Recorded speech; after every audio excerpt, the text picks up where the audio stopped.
Sejam bem-vindos ao Alagoas em Pauta. O mês de setembro é marcado pela campanha Setembro Amarelo, um movimento global de conscientização e prevenção ao suicídio, em que somos convidados a refletir sobre os fatores que afetam diretamente a nossa saúde mental. Um deles é o dinheiro. Ainda que frequentemente tratado como assunto estritamente racional, o dinheiro exerce papel central no equilíbrio emocional e na percepção de segurança e esperança no futuro. Nesse sentido, pensar em prevenção ao suicídio também passa por discutir como o bem-estar financeiro pode se tornar um aliado da saúde mental. Para as mulheres, no entanto, o assunto ganha proporções ainda maiores. A independência financeira é algo ainda distante para muitas de nós. Sem autonomia financeira, muitas enfrentam obstáculos para fazer escolhas de vida, sair de relacionamentos abusivos e até planejar o futuro. Segundo a OMS, as mulheres têm maior prevalência de transtornos de ansiedade que os homens, e a instabilidade financeira é um dos fatores de risco. E para conversarmos sobre isso, chamamos aqui a nossa consultora do Alagoas em Pauta, a psicóloga Gabriela Malta, ela que está sempre aqui conosco para conversar sobre temas, de psicologia e vai comentar esse tema hoje com a gente. Gabi, seja muito bem-vinda ao Alagoas em Pauta, obrigada por conversar com a gente. Dani, sempre um prazer, estar aqui novamente, discutindo pautas pertinentes sobre saúde mental, que é um tema que, está na minha caminhada, na minha trajetória, tanto no consultório clínico, quanto nas organizações, quando eu dou consultoria como psicólogo organizacional. E, como você bem falou, o Setembro Amarelo, ele vem aí para nos alertar, vamos dizer que nos mantém alertas sobre a conscientização, a prevenção ao suicídio e os fatores de risco, quando a gente não consegue lidar com o financeiro, se torna algo muito presente ali no dia a dia, na rotina das mulheres. E algo insuportável, Por isso que a gente fala em suicídio, porque vai afetando de um jeito, que a pessoa desequilibrada acaba cometendo esse ato, Desespero. Exato. É um sofrimento real, muitas pessoas me perguntam assim, mas doutora, será que essas pessoas elas não procuraram ajuda, Aqui não cabe a gente estar tratando as causas, porque isso aí é muitas vezes a gente assunto, desconhece, mas o que a gente sabe é que para uma pessoa pensar nessa estratégia de saída, ela está em sofrimento emocional muito forte, grande, muito intenso. E aí a gente precisa se proteger desses fatores de riscos para que a saúde mental ela esteja de fato dentro de uma prioridade de cuidado. Claro. Gabi, falar de dinheiro ainda é um tabu, para muita gente. Tanto é que a gente não recebe educação financeira quando é criança, não é um assunto recorrente, porque a gente trata finanças como algo muito pessoal, o que de fato é, Sim. Então existe essa cultura do silêncio, em torno das finanças pessoais, o que dificulta a pedir ajuda. Por pedir ajuda, leia-se que não é dinheiro emprestado, é pedir ajuda para alguém de que forma aquela pessoa pode sair daquela situação, Seja para sanar a saúde mental, seja por uma estratégia de parcelamento das dívidas, enfim. E o que a gente percebe, na pesquisa pelo programa, eu li muitas pessoas relatando que tem medo do julgamento alheio. Vai dizer, poxa, mas a Gabi, toda endividada, meu Deus, como é que ela não se planejou? Por que ela fez assim? Por que meteu os pés pelas mãos? São tantos fatores, as pessoas julgam. Quando a gente vai pedir ajuda, com a história de dinheiro, e isso gera uma solidão emocional muito grande, E assim, quando a pessoa se encontra nessa situação, a terapia pode ajudar a pessoa a se organizar internamente para tentar achar uma saída para essa situação? Com certeza, Dani. A gente tem que levar em consideração que quando você se encontra numa situação vulnerável, porque dívidas é uma situação que lhe coloca em posições vulneráveis. quando você procura fortalecer-se emocionalmente, psicologicamente, buscando terapia como um suporte de autoconhecimento, né, na busca de autonomia, de autoconfiança, porque uma das situações em que a mulher se coloca, o ser humano, é não ter mais autoconfiança em si. Porque, como você falou, né, se você está endividado, você perdeu o controle da situação. E o não falar reforça esse movimento padrão de não buscar ajuda, de ter medo desse julgamento, de muitas vezes se sentir culpada também por ter se colocado nessa situação. Né? Lógico que a gente com certeza deve identificar as causas desse movimento para que as pessoas tenham chegado a essa situação, mas na terapia a gente vai fortalecer o autoconhecimento como uma estratégia de mudança de postura de comportamento, resgatar a autoestima, né, desse sujeito que está ali de uma certa forma sem acreditar mais em si, achando que não tem outras possibilidades que possam fazer ele sair daquela situação. A gente consegue também trabalhar outras habilidades, né, as competências. Quais são os seus pontos fortes? Quais são os seus desejos, os seus sonhos, as suas metas de vida, projeto de vida, porque a pessoa fica sem esse propósito. Né? Para você poder se planejar, você tem que ter uma reserva financeira. Poxa, qual é o meu sonho? Eu quero ter uma casa própria. O que você faz para isso? Você poupa dinheiro? Exato. Se você ganha para isso, né? Porque tem o salário, a subsistência, então tem gente que realmente não tem condições de guardar dinheiro. Mas tem gente que tem condições de guardar dinheiro, não guarda porque gasta. Então é organizar, né? A terapia vai ajudar a pessoa a entender quais são os seus principais objetivos de vida, de que forma ela pode contribuir para isso e tratar a compulsão, né? Porque também existe a compulsão por compras. Sim. Que é um outro desequilíbrio emocional e vai gerar um outro problema que é a dificuldade financeira. Né? E a terapia identifica isso, né, Gabi? Você tem uma compulsão por trás que faz a pessoa gastar demais, né? Porque assim, na terapia, um dos objetivos maiores é conhecer a história de vida desse paciente. E na história de vida, né, você tem crenças que foram construídas. Então, como é que era a relação com o financeiro dentro da família? Como é que você falou da criança, né, que muitas vezes não tem essa orientação? Muitos pais não falam sobre a situação real ali naquele contexto familiar. E essa criança ela vai se tornando um adulto, né? E esse adulto, ela vem com toda essa bagagem de como essas crenças foram construídas. Então, na terapia, a gente vai estabelecer ali um plano de ação para esse paciente, junto à realidade da vida dele atual. Porque a gente precisa identificar quais são as causas que estão permitindo com que essa compulsão ela esteja sendo um mecanismo de fuga, muitas vezes. Né? Os vazios não estão sendo preenchidos, porque às vezes uma dependência emocional, além de uma dependência financeira, que está impactando psicologicamente aquele sujeito. Então, Dani, é muito importante identificarmos e, a partir daí, lançarmos estratégias de mudança, de dar uma ruptura nesse padrão comportamental que está gerando riscos e prejuízos, até para o funcionamento de outras áreas da sua vida. Né? Com Porque certeza. não só interfere na questão financeira em si, mas na qualidade de vida que você acaba tendo, nas relações com as pessoas. Quando a gente fala de saúde mental, né, cuidar desse todo. É um ser humano de forma integral. Né, trabalhar a pessoa no seu 360. Gabi, a gente sabe que somos bombardeados o dia inteiro, o tempo todo nas redes sociais por compras, né? As influencers oferecendo produtos, os anúncios e aquilo vai entrando na mente da pessoa e as pessoas acabam comprando sem necessidade.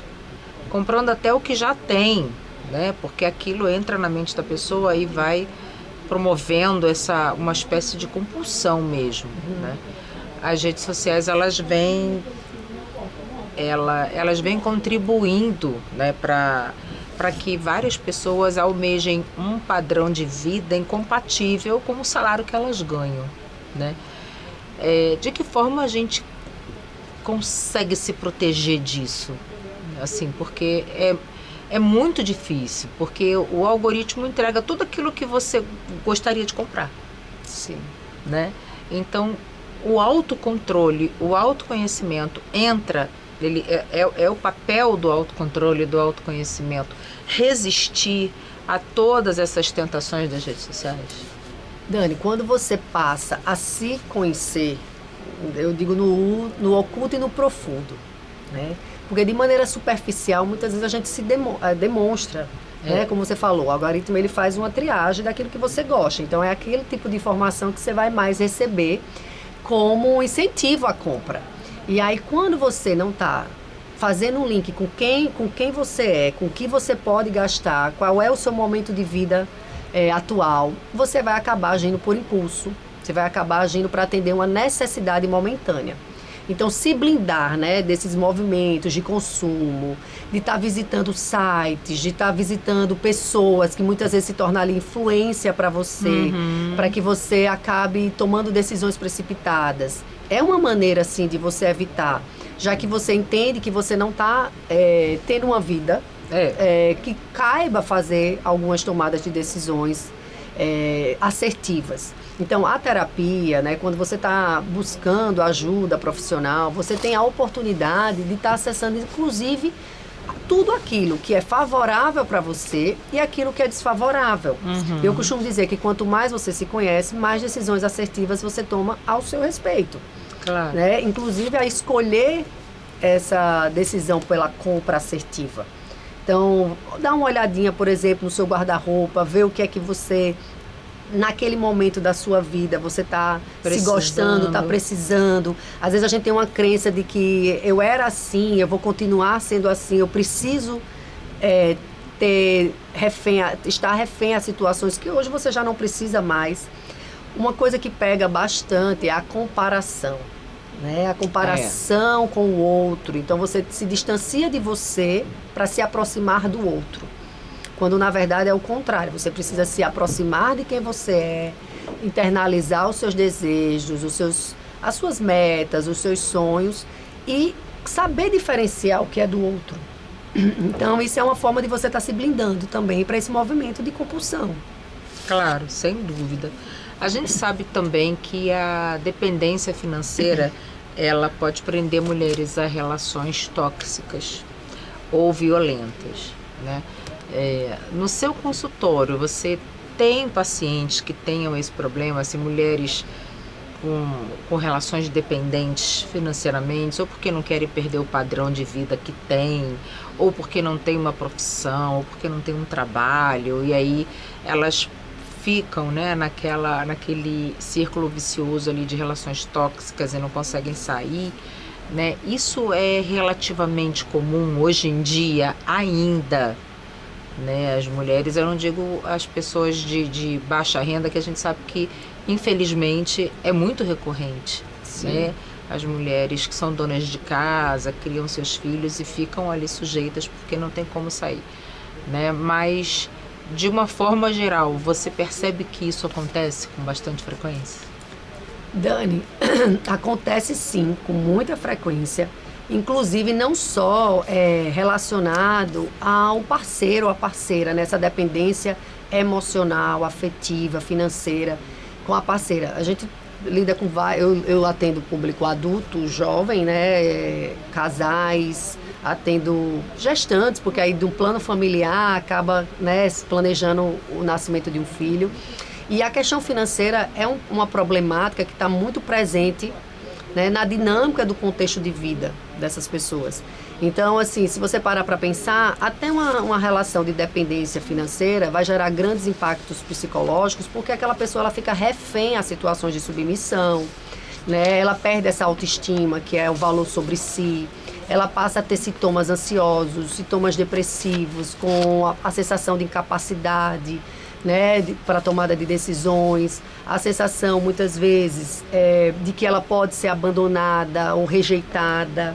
E aí a gente percebe que esse medo da rejeição, uma preocupação excessiva com o que vai acontecer com o futuro, permite, muitas vezes, você ficar ali numa relação tóxica, não vendo possibilidades.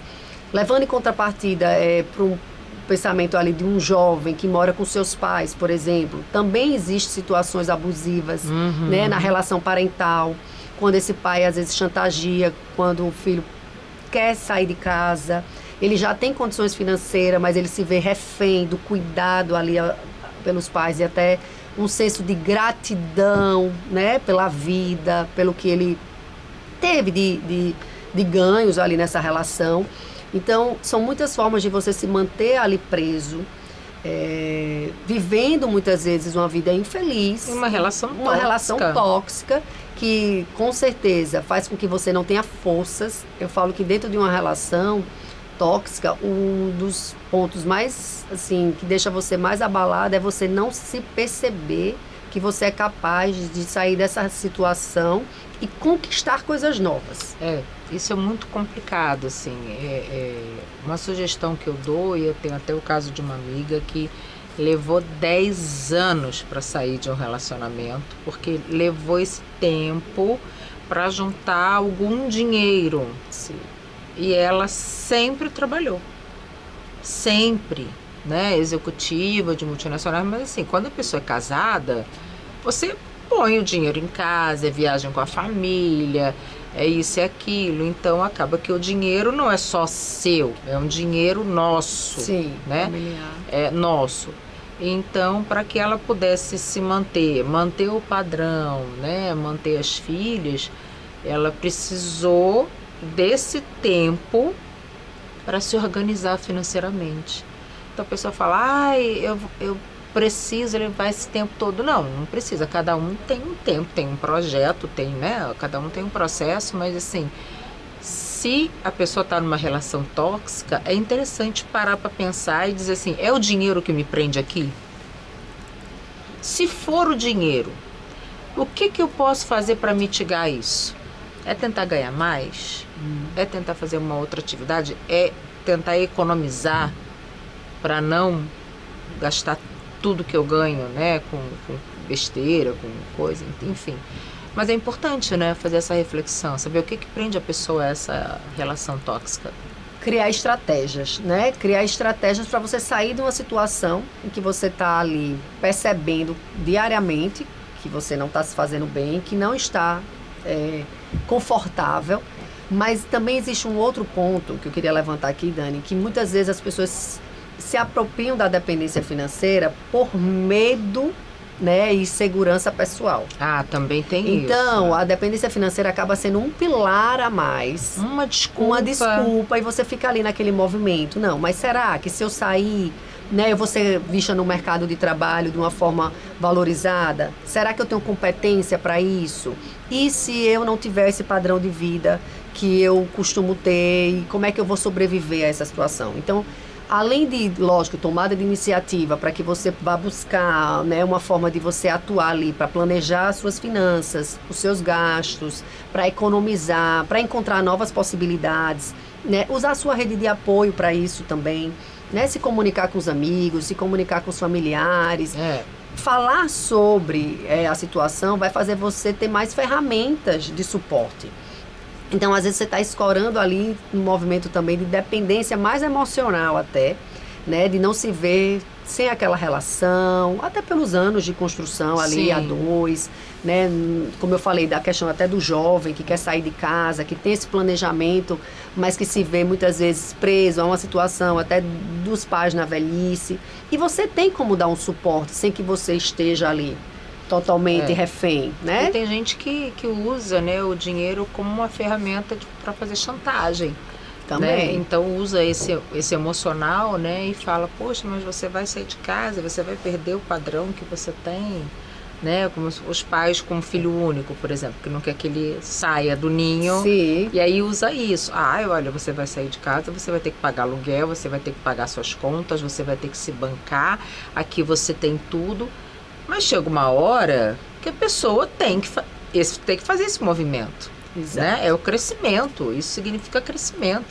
E é a mesma coisa numa relação, né, afetiva. Se você está preso a essa relação por conta do dinheiro, tem que repensar isso, porque a relação ela é afetiva, não é uma relação financeira. Então você precisa entender até que ponto você está supervalorizando essa questão financeira no seu relacionamento. É ele que está ditando as regras. Exato. Né? Tem uma frase que eu gosto, que até o Frejá que fala, que ele diz que a gente tem que dizer para o dinheiro quem é que manda ali. Né? Então tem uma música que ele fala exatamente isso. Quem é que manda em quem? É o dinheiro que manda em mim ou sou eu que mando no dinheiro? Essa relação, né? Porque é sensível. Sim. O dinheiro é a base da nossa sobrevivência. Se a gente não tiver dinheiro, a gente não sobrevive. Mas até que ponto ele manda em mim ou eu que mando nele?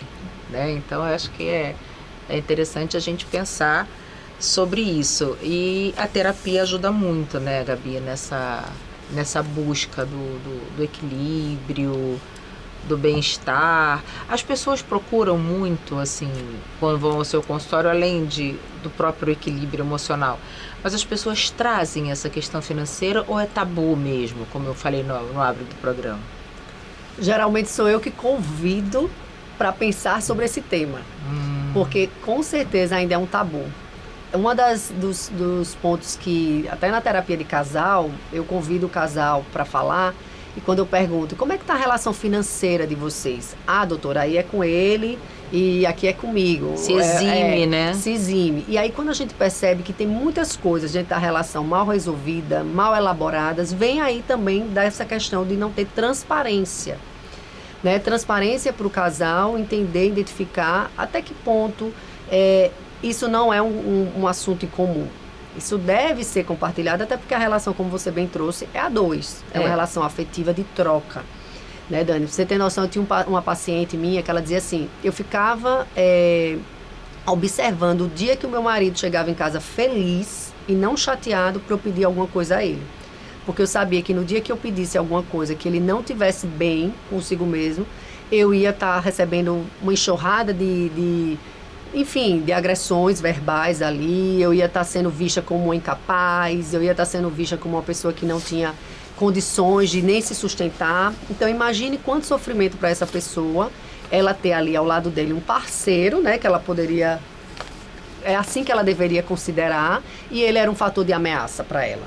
Porque a cada situação em que ela se via refém dele, de pedir um suporte financeiro, porque ela estava numa situação de cuidar dos filhos, né? Tinha tido filhos recentemente, então ela precisou deixar de lado também a questão de trabalhar, né? Se fosse um planejamento familiar, isso não teria sido um problema. Exato. Mas até que ponto isso foi planejado familiarmente? Então a gente convida na terapia muitas vezes para o casal ele pensar sobre isso, do planejamento familiar, onde inclua tanto a mulher quanto o esposo. Sim. E não individual. É lógico, e muitos homens também usam o controle financeiro como uma ferramenta de controle. Com e certeza. aí não é transparente. Porque ele fala, se ela souber que eu tenho dinheiro aplicado, se ela souber o quanto que eu tenho na conta, se ela souber de tudo, eu vou ficar muito vulnerável. E aí vai perder o controle daquela mulher. Isso é muito mais comum nos homens do que nas mulheres. Para as mulheres é muito mais tranquilo abrir para o marido, dizer, olha, eu ganho X. Sim. E vamos pegar esse dinheiro aqui, vamos fazer uma viagem, vamos fazer isso, vamos fazer aquilo. O homem não fala. Por quê? Ele até tem medo de, numa eventual separação, ele ter que dividir aquele dinheiro com ela. E se ela não souber da existência do dinheiro, ela não vai pedir o dinheiro a ele. Então, assim, muita gente pensa nisso, né? E isso é muito perigoso. Você não ter transparência, né, financeira na sua relação. Aí entram outras questões, né? É uma relação de verdade? É uma relação sincera? Como é que você, né, ao não ter essa transparência com a pessoa, por que você não quer ter? Você não confia o suficiente? Aí são outras questões. Mas você vê como falar de dinheiro entra em outras searas, em outros assuntos, né? Que acabam... Porque o dinheiro provoca isso, essa discussão de relacionamentos, seja ele em relacionamento societário também, sim, né? No relacionamento com as outras pessoas... enfim, é um assunto sensível, delicado, e a gente precisa falar mais sobre ele, né? Principalmente na terapia. Então, Gabi, eu queria te agradecer demais aqui todos esses esclarecimentos e convidar você que está com algum problema financeiro, precisa buscar ajuda, orientação, você deve buscar fazer uma terapia, buscar uma orientação psicológica, né, para esse momento que levou você a se enrolar tanto financeiramente. E nesse ínterim também buscar, né, Gabi, conselhos com pessoas, consultores financeiros que podem ajudar na solução das suas dívidas, no seu banco, enfim, conversar sobre. A pior coisa é não falar sobre isso. Precisa falar, né, Gabi? Dani, o silêncio maltrata, né? Eu costumo dizer que o silêncio ele maltrata. Então, quando você tem a possibilidade de falar sobre as suas dores, de falar sobre as suas angústias, inclusive, como você trouxe, né, buscar novas alternativas em relação a se aprofundar no assunto, porque as pessoas têm medo de falar sobre situações que você não está confortável. Então, como a gente pautou aqui, né, a dependência financeira ela causa muitos prejuízos. E a gente precisa quebrar paradigmas, quebrar tabus, começar a trazer isso de uma forma mais natural no nosso cotidiano. Afinal de contas, nós somos bombardeados diariamente, né, pelo consumo, pelas relações, nós somos seres relacionais. Então, a gente precisa estar atento aos chamados de alerta. E convido todos a participarem ativamente do processo, né, de terapia, quando necessário, porque o autoconhecimento é uma ferramenta importantíssima para você dar um baixo a algumas situações que não estão lhe fazendo feliz. Exatamente. Então, Gabi, obrigada mais uma vez, consultora oficial do nosso programa para assuntos psicológicos. E agradeço a você também, que nos acompanha aqui no Alagoas em Pauta toda semana. E até a próxima, se Deus quiser.